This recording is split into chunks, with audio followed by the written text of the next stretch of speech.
हनुमान चालीसा 24वीं चौपाई। सब सुख लहै तुम्हारी सरना, तुम रक्षक काहू को डरना। पहली पंक्ति। सब सुख लहै तुम्हारी सरना। अर्थ, जो कोई भी आपकी, हनुमान जी की, शरण में आता है वह सभी प्रकार के सुखों को प्राप्त करता है।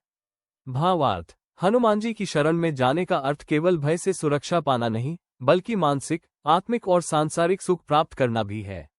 यहाँ सुख का अर्थ केवल भौतिक सुख नहीं, बल्कि मन की शांति, भक्ति का आनंद और जीवन की स्थिरता भी है।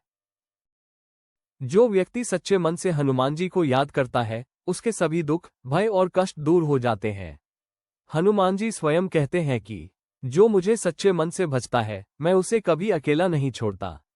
ये पंक्ति इस विश्वास को स्थापित करती है कि हनुमान जी की शरण में जाना ही सर्वश्रेष्ठ शरण है। दूसरी पंक्ति। तुम रक्षक काहू को डरना। अर्थ, जब आप रक्षक हैं, तब किसी भी भय का कोई कारण नहीं। भावार्थ, हनुमान जी को यदि रक्षक और संरक्षक मान लिया जाए तो किसी भी प्रकार के संकट या भय से डरने की आवश्यकता नहीं रहती। वे स्वयं शक्तिशाली हैं, उन्होंने असंख्य असुरों का नाश किया, लक्ष्मण जी को जीवित किया, लंका को जला डाला और असंभव को संभव बनाया। ऐसे वीर और दयालु रक्षक के होते हुए भक्त को किसी भी सांसारिक या आध्यात्मिक भय से डरने की जरूरत नहीं। ये चौपाई भक्त को आत्मविश्वास देती है कि यदि वह सच्चे मन से हनुमान जी की शरण में है तो जीवन में कोई संकट उसे हानि नहीं पहुंचा सकता। हनुमान जी केवल शरीर की रक्षा नहीं करते, वे मन, आत्मा और विचारों की भी रक्षा करते हैं। वे भक्त के चारों ओर एक अदृश्य कवच बना देते हैं, जिससे नकारात्मकता, भय और दुख पास नहीं आते।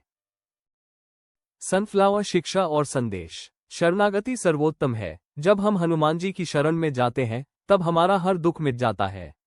भय से मुक्ति। हनुमान जी के नाम का स्मरण करने वाला व्यक्ति कभी भयभीत नहीं होता। विश्वास और भक्ति साथ हो, केवल नाम जपने से नहीं, बल्कि पूरे मन से विश्वास करने से ही हनुमान जी रक्षक बनते हैं। सच्चे रक्षक वही हैं जो धर्म की रक्षा करें। हनुमान जी धर्म, भक्ति और सत्य के प्रतीक है। जो इनका पालन करता है वह सदैव सुरक्षित रहता है।